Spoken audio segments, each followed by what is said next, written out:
Tonight's headlines. Olympic Blade Runner Oscar Pistorius has defended his decision to shoot the person who he believed to be a burglar through his bathroom door. He commented, "I don't mind being burgled, but when they stop halfway to take a shower, that's really taking their piss." Record queues outside cinemas worldwide as Ben Affleck's Argo wins a top prize at this year's BAFTAs. However, confusion ensues with cinemagoers in some UK high streets. Lady Gaga has postponed 4 shows on her current tour due to a painful leg injury which has left her unable to walk. Insiders say she has her eye on a suitable used vehicle which has recently become available. This week sees the warm return of Bruce Willis in the highly anticipated 5th entry of the Die Hard franchise. Back in 2010, Bruce was seen wearing a beef toupee on The Letterman Show, but when Newsweek gently broke the Horsegate scandal to him, he had the following to say. Funnily enough, cinemagoers had exactly the same reaction when we asked them their view of his latest film. Good evening, I'm Dave Storey. Welcome to Newsleak, the show that not only says watch the adverts, but...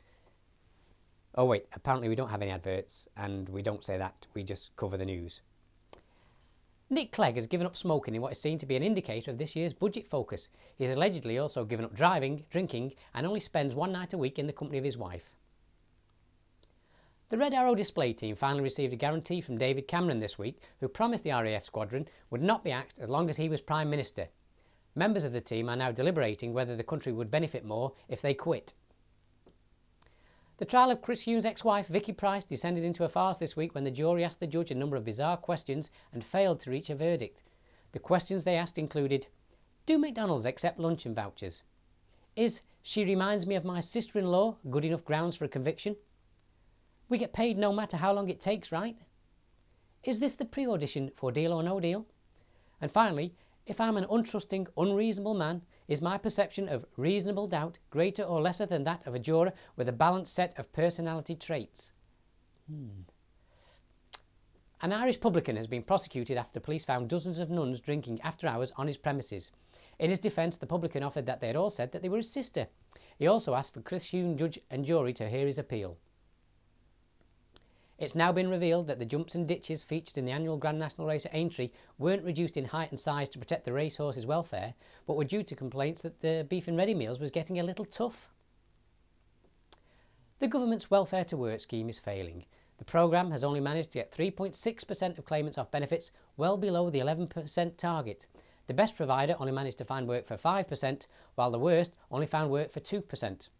All of the jobs found were for statisticians. We now have a short break from the news and take a quick look at the week's weather. Good evening and welcome to this evening's forecast, sponsored by Relate, the relationship people.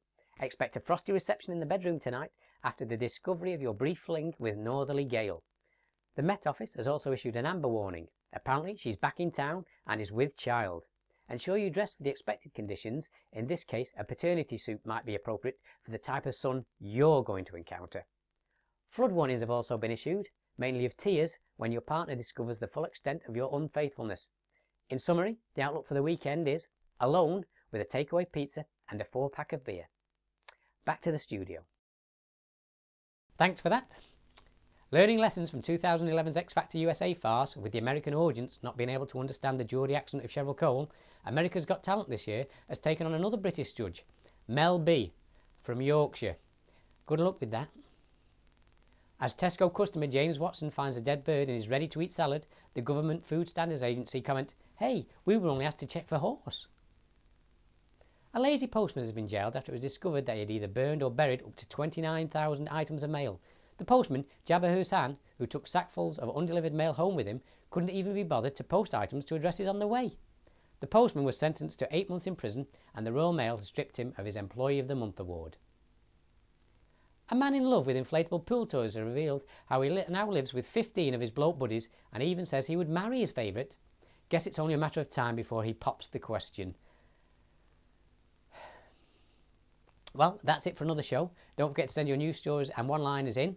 The email address features in the end credits. I've been Dave Storey. You've been watching Newsleak. Good night.